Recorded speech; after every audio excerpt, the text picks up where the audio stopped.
स्वागत है आपका यस न्यूज़ कर्नाटक एक्सप्रेस में। मैं आपके साथ सुफियान हूं। आइए आज की खबर पर नजर डालते हैं।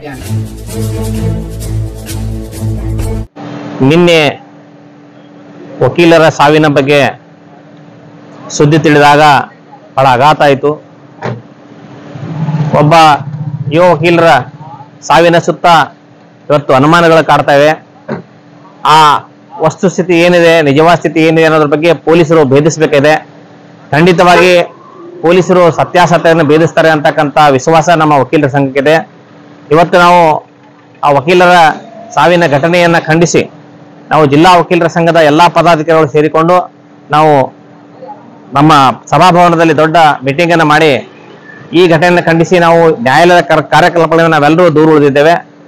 ವಿಶೇಷವಾಗಿ ಪೊಲೀಸ್ ಇಲಾಖೆಯವರು ಶೀಘ್ರವೇ ಇದನ್ನು ಲೇಟ್ ಮಾಡದೇನೆ ಇದರ ಬಗ್ಗೆ ಶೀಘ್ರವೇ ತನಿಖೆ ಮಾಡಿ ಸಾರ್ವಜನಿಕರಿಗೆ ಸ್ಟೇಟ್ಮೆಂಟ್ ಅನ್ನು ಬಹಿರಂಗಗೊಳಿಸಬೇಕು. ಯಾಕಂದ್ರೆ ಊಹಾಪೋಹಗಳಿಗಿಂತಲೂ ಸತ್ಯಾಸತ್ಯತೆ ಯಾವುದು ಅನ್ನೋದು ಬಹಿರಂಗ ಆಗಬೇಕು. ಇದನ್ನು ನಾವು ವಕೀಲರ ಸಂಘದವರು ವಿನಂತಿ ಮಾಡ್ತೇವೆ.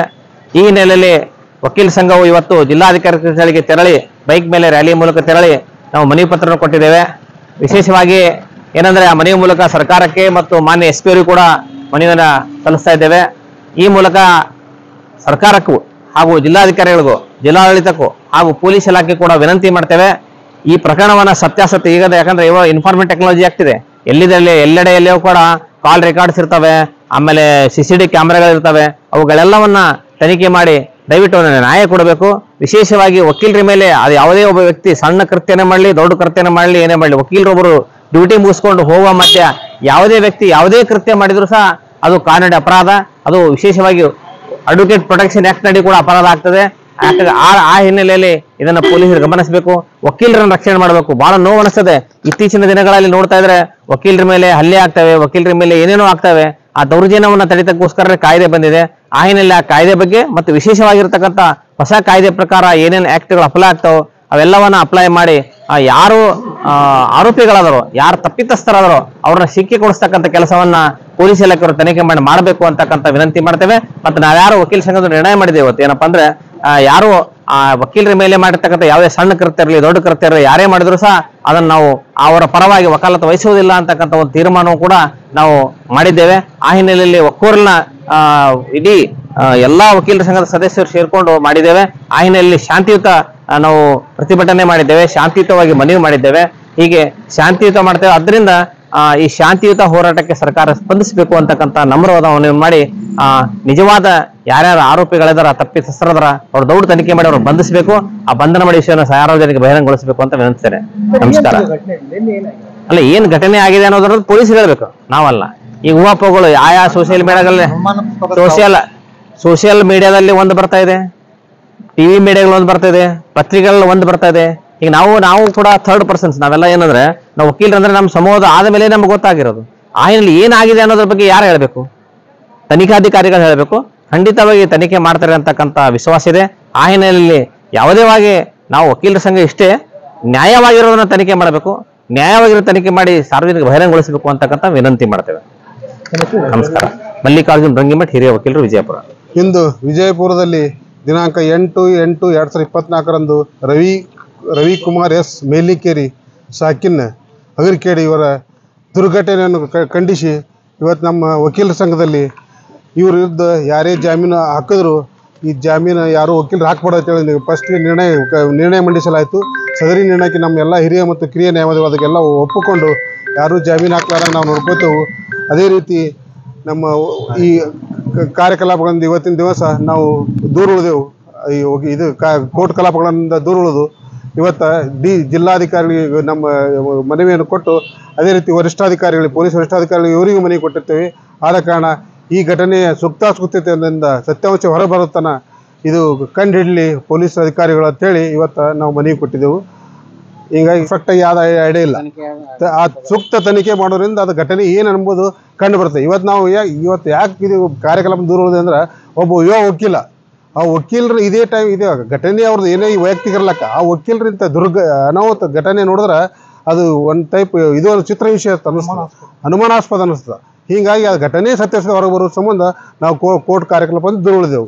ಸಿಸಿಟಿವಿ ಎಲ್ಲ ನೋಡಿದ್ವಿ ನಾವು, ಸಿಸಿಟಿವಿ ನೋಡಿದ್ವಿ. ಕೆಲವೊಂದು ನಮಗೆ ಈ ಗಣಿ ಇದರಿಂದ ಬಸವನಗರದಿಂದ ಇಲ್ಲಿ ಗಾಡಿ ಆಕ್ಸಿಡೆಂಟ್ ಆಗಿದೆ. ಯಾಕಂದ್ರೆ ನಾವು ನೋಡಿದ್ರೆ ಗಾಡಿ ಆಕ್ಸಿಡೆಂಟ್ ಆಗಿ ಆ 3 ಕಿಲೋಮೀಟರ್ ತನಕ ಗಾಡಿ ಬೌಡಿ ಹ್ಯಾಂಗ್ ಕುಂದಿರ್ತದ, ಅದು ನಮ್ಗೆ ಒಂಡ್ರಾಗ್ಯದ. ಇದು ಏನಾಗ್ಬಿಟ್ಟದ, ಗಾಡಿಗೆ ಹತ್ತಿನ ಆಕ್ಸಿಡೆಂಟ್ ಆದ್ರೆ ಯಾರೇ ಆಕ್ಸಿಡೆಂಟ್ ಆದ್ರೂ ಅಲ್ಲಿ ಗಾಡಿ ತರುತ್ತಾರ, ಸ್ಟಾಪ್ ಮಾಡ್ತಾರ. ಇದು ಅಲ್ಲಿಂದ ಎಳ್ಕೊಂಡು ಹೋಗಿ ಅದು ಇದು ನಮ್ಮ ಮೆಡಿಕಲ್ ಕಾಲೇಜ್ ಅಲ್ಲ, ಆಯುರ್ವೇದಿಕ್ ಮೆಡಿಕಲ್ ಕಾಲೇಜಿನ ತಗೊಂಡು ಮನ್ಗೋಳಿ ಕಾಲೇಜ್ ಹೋಗಿ ಸ್ಮಶಾನ ಬಲ್ಲಿ ಹೋಗೋದಾರ. ಇದು ನಮ್ಗೆ ಸಮಸ್ಯೆ ಬಂದದ. ಈ ಘಟನೆ ಹಿಂಗ ಆಗೋದ್ರಿಂದ ಸಮಸ್ಯೆ ಬಂದದ. ಆ ಉದ್ದೇಶಕ್ಕಾಗಿ ನಾವು ಇದು ಕಾರ್ಯಕ್ರಮ ದೂರ ಉಳಿದ. ಅದೇ ರೀತಿ ಈ ಇನೋವಾ ಗಾಡಿ ಅದಲ್ಲ, ಇನೋವಾ ಗಾಡಿಗೆ ಇದು ಇಲ್ಲ, ನಂಬರ್ ಇಲ್ಲ. ನಾವು ವಿಡಿಯೋ ನೋಡ್ಲಕ್ಕ ಇದು ಫುಟೇಜ್ ನೋಡ್ಲಕ್ಕಾಗಿ ಯಾವ್ದು ನಂಬರ್ ಇಲ್ಲ, ಹಿಂದೂ ಇಲ್ಲ ಮುಂದೂ ಇಲ್ಲ. ಒಂದ್ ನಿಮಿಷ ಏನೋ ಬ್ಲಾಕ್ ಆಗತ್ತಂತಂದ್ರು ನಮ್ಮ ವಕೀಲರ ಹೇಳ್ತಿರ, ಅದನ್ನ ನೋಡೇವು ಆಲ್ರೆಡಿ ಆ ಸ್ಪಾಟ್ ಹೋದಾಗ. ಈರಣ್ಣ ಜಿ ಚಾಗಶೆಟ್ಟಿ, ವಿಜಯಪುರ ವಕೀಲ ಸಂಘದ ಅಧ್ಯಕ್ಷರು. ನಿನ್ನೆ ಸಾಯಂಕಾಲ ಸುಮಾರು 5:30 ಗಂಟೆಗೆ ಸಂಭವಿಸಿದ ಅತ್ಯಂತ ಅನುಮಾನಾಸ್ಪದ ಸಾವು ಯುವ ನ್ಯಾಯವಾದಿ ರವಿ ಮೇಲಿನಕೆರೆ ಇವರ ಸಾವು ಸಂಭವಿಸಿದೆ. ಇದರಲ್ಲಿ ಅನೇಕ position of the body, nature of the body and type of C injury, ಯಾವ ಥರ ಗಾಯಗಳಾಗಿದೆ ಮತ್ತು ಅದು ನಂಬರ್ ಪ್ಲೇಟ್ ಇಲ್ಲದೆ ಇರೋ ವೆಹಿಕಲ್ಲು ಆಕ್ಸಿಡೆಂಟ್ ಮಾಡಿದ್ದು, ಅನೇಕ ಪುರಾವೆಗಳನ್ನು ಗಮನಿಸಿದಾಗ ಇದು ಸರಳ ಸಾವು ಅಲ್ಲ, ಇದು ಸಿವಿಲ್ ಸಾವು ಅಲ್ಲ, ಇದು NEC ಸಾವು ಅಲ್ಲ, ಕ್ರಿಮಿನಲ್ ಸಾವು ಆಗಿರ್ಬೋದು ಅಂತ ಅತ್ಯಂತ ನಾವು ಖಂಡಿಸಿ ಇದನ್ನು ಅನುಮಾನಾಸ್ಪದವನ್ನು ನಾವು ಪಟ್ಟು ಇದನ್ನು ನೊಂದ ಹೃದಯದಿಂದ ನಾವು ಜಿಲ್ಲಾಧಿಕಾರಿಗೆ ಒಂದು ಮನವಿಯನ್ನು ಕೊಟ್ಟು, ಈಗ ಜಿಲ್ಲಾ ಪೊಲೀಸ್ ವರಿಷ್ಠಾಧಿಕಾರಿಗಳ ಮನವಿಯನ್ನು ಕೊಟ್ಟು ಇವತ್ತು ನಾವು ಶಾಂತಿಯಿಂದ ಪ್ರತಿಭಟನೆಯನ್ನು ಮಾಡಿದ್ದೀವಿ. ಯಾವುದೇ ಕೋರ್ಟ್ ಕಲಾಪಗಳನ್ನು ನಾವು ಇವತ್ತು ಮಾಡಿಲ್ಲ, ಅದರಿಂದ ದೂರ ಉಳಿದಿದ್ದೀವಿ. ಮತ್ತೇನಿದೆ, ಇನ್ಯಾರೋ ಅಕಸ್ಮಾತ್ ಅದು ಮರ್ಡರ್ ಅಂತ ಆಗಿದ್ರೆ ಅದ್ರ ಬಗ್ಗೆ ಸೂಕ್ತ ತನಿಖೆಯನ್ನು ಪೊಲೀಸ್ ಅಧಿಕಾರಿಗಳು ಒಪ್ಪಿಗೆ ಕೊಟ್ಟಿದ್ದಾರೆ, ನಮಗೆ ಭರವಸೆಯನ್ನು ಮೂಡಿಸಿದ್ದಾರೆ. ಅವ್ರ ಮೇಲೆ ನಮಗೂ ನಂಬಿಕೆ ಇದೆ. ಯಾಕಂದ್ರೆ ರಕ್ಷಣೆ ನಮಗೂ ಬೇಕು, ಅವ್ರಿಗೆ ಎಲ್ಲರಿಗೂ ಬೇಕು, ಕಾಮನ್ ಪೀಪಲ್ಗೂ ಬೇಕು. ಆದರೆ ಆ ಥರ ತನಿಖೆಯಾಗಿ ಅದು ಅದೇ ರೀತಿ ಸಾವು ಅಂತ ಸಂಭವಿಸಿದಾಗ ಅದಕ್ಕೆ ಸಂಬಂಧಪಟ್ಟಂಥದ್ದು ಯಾರೇ ಅಕ್ಯೂಸ್ಡ್ ಅವನು ಕೋರ್ಟಿಗೆ ಬಂದು ಏನು ಕೇಸನ್ನು ಫೈಲ್ ಮಾಡುವಾಗ ಯಾವುದೇ ವಕೀಲರು ವಕಾಲತ್ತನ್ನು ವಹಿಸುವುದಿಲ್ಲ ಅಂತ ಒಕ್ಕೂರಿನ ನಿರ್ಧಾರವನ್ನು ತಗೊಂಡಿದ್ದೇವೆ. ಇದು ಒಗ್ಗಟ್ಟಿನ ಮಂತ್ರ, ರಾಜ್ಯಾದ್ಯಂತ ನಡೀತಾ ಇದೆ. ಇದು ಎಲ್ಲೇ ನಡೆದ್ರು ನಾವು ವಕೀಲರಿಗೆ ಅವಮಾನ ಆಗಲಿ, ವಕೀಲರ ಸಾವನ್ನ ಅದು ಅನ್ಯಾಚುರಲ್ ಆಗಿತ್ತಂದ್ರೆ, ಅದು ನಮ್ಮ ಮನಸ್ಸಿಗೆ ಸ್ವಾಭಿಮಾನವನ್ನು ಕೆಣಕಿತ್ತಂದ್ರೆ we cannot satisfied for the incomplete justice. We want complete justice. ನನ್ನ ಹೆಸರು ಡಾಕ್ಟರ್ SR ತಳೇವಾಡ್ ಪಾಟೀಲ್ ಅಂತ, ಮ್ಯಾನೇಜ್ಮೆಂಟ್ ಕಮಿಟಿ ಮೆಂಬರು, ವಿಜಯಪುರ ಜಿಲ್ಲಾ ವಕೀಲರ ಸಂಘ. ನಿನ್ನೆ ನಡೆದ ಒಂದು ಇನ್ಸಿಡೆಂಟ್, ನಮ್ಮ ರವಿ ಮೇಲಿನ ಮನಿ ಏನೈತಿ ಆ ಒಂದು ಇನ್ಸಿಡೆಂಟ್ ನಮ್ಮ ವಕೀಲರಲ್ಲಿ ಏನೈತಿ ಅಪಾರ ಒಂದು ಭಯವನ್ನು ಹುಟ್ಟಿ ಮಾಡಿದ. ಯಾಕಂದ್ರೆ ಅವರು ಒಂದು ಆಕ್ಸಿಡೆಂಟ್ ಆಗಿದ್ದು ನೋಡಿದ್ರೆ ಏನೋ ಒಂದು ಇಂಟೆನ್ಷನಲ್ಲಿ ಮಾಡ್ಯಾರ ಅಂತ ಅನ್ಸಾಗತೈತಿ. ಅದಕ್ಕೆ ಅವರು ಸಾವೇ ಒಂದು ಭಯ ಹುಟ್ಸ್ಯಾರ ನಮ್ಮ ವಕೀಲರಿಗೆ. ಯಾಕಂದ್ರೆ ವಕೀಲರ ರಕ್ಷಣೆ ಇಲ್ದಂಗೆ ಆಗ್ಯದ. ಅದಕ್ಕೆ ನಾವು ಪೊಲೀಸರಿಗೆ ಮತ್ತು DC ಇವತ್ತು ಏನು ಮನವಿ ನಾವೇನು ಮನವಿ ಮಾಡಾಕತ್ತೀವಿ ಅಂದ್ರೆ ನಮ್ಮ ವಕೀಲರಿಗೆ ರಕ್ಷಣೆ ಆಗಬೇಕು, ಅಲ್ಲಿಂದ ಸೂಕ್ತವಾದ ತನಿಖೆ ಆಗಬೇಕು. ಎಲ್ಲ ಅಧೀನದಲ್ಲಿ ಎಲ್ಲ ಒಂದು ಗ್ರೌಂಡ್ ಲೆವೆಲ್ನಾಗ ಈ ರೀತಿ ತನಿಖೆ ಆಗಬೇಕು. ಅದು ಏನು ಉದ್ದೇಶಪೂರ್ವಕ ಮಾಡ್ಯಾರೋ, ಏನು ಆಕ್ಸಿಡೆಂಟಲ್ ಡೆತ್ ಆಯಿತು, ಅದನ್ನೇನೈತಿ ಟೆಕ್ನಿಕಲಿ ಪೊಲೀಸರು ಮತ್ತು ಜಿಲ್ಲಾಧಿಕಾರಿಗಳು ಸೂಕ್ತ ತನಿಖೆ ಮಾಡಿ ನಮ್ಮ ವಕೀಲರಿಗೆ ನ್ಯಾಯ ಕೊಡಿಸ್ಕೊಡ್ಬೇಕಂತ ನಾವು ಇವತ್ತು ಮನವಿ ಕೊಡಕ್ಕೆ ಬಂದೆವು. ನಮ್ಮ ಎಲ್ಲ ಕಾರ್ಯಕಲಾಪಗಳು ನಾವೆಲ್ಲರೂ ದೂರ ಹೋದೆವು. संगमेश कब्बीन आता कल जो शाम में जो इंसिडेंट हुआ है हमारे वकील के ऊपर, जो एक्सीडेंट हुआ है करके अभी तक जानकारी मिल रही है, वो जो एक्सीडेंट जो देखा है वो डेड बॉडी को और जो वहाँ स्पॉट पर वो एक्सीडेंट नहीं लग रहा, क्योंकि एक कार आके विदाउट नंबर प्लेट कूलिंग की कार आके उसके टकरा के वकील को 2 किलोमीटर तक उसके कुछ ऐसा प्लान क्या भी उसे क्या भन के लेके गए हैं, क्या कुछ क्या करके ले गए, नहीं सर 2 किलोमीटर तक उसकी बॉडी क्या है इसमें सपड़ी है कार में। इसलिए हमारा ना क्या डाउट आ रहा है इसके ये मर्डर है, इंटेंशन से किया गया है ये मर्डर। इसलिए हमें हमारे SP साहब, बीजापुर के SP साहब को या फिर DC साहब को तनिखे करने के वास्ते आज मेमोरेंडम दिए हैं। सर क्या आपके वकील एसोसिएशन की ओर से भी क्या कंप्लेंट करना होगी क्या आप इस केस को लेकर? नहीं वो ऐसा क्या नहीं है। आज तो हमारे बार काउंसिल में जो भी अगर वो क्या भी मर्डर हुआ, कुछ भी अगर निकला तो इन्वेस्टिगेशन दौरान तो कौन भी बेल नहीं डालना करके, आरोपी की तरफ से बेल नहीं, वकालत नहीं डालना करके बीजापुर बार एसोसिएशन की तरफ से डिसाइड किए हैं। उनकी तरफ से कोई केस नहीं लड़ेगा, कोई भी नहीं लड़ेगा।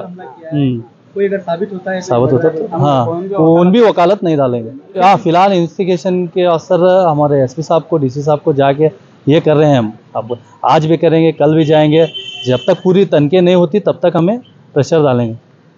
आपका नाम? ಜಾಫರ್ ಸುತಾರ್, ಅಡ್ವೊಕೇಟ್ ಜಾಫರ್ ಸುತಾರ್।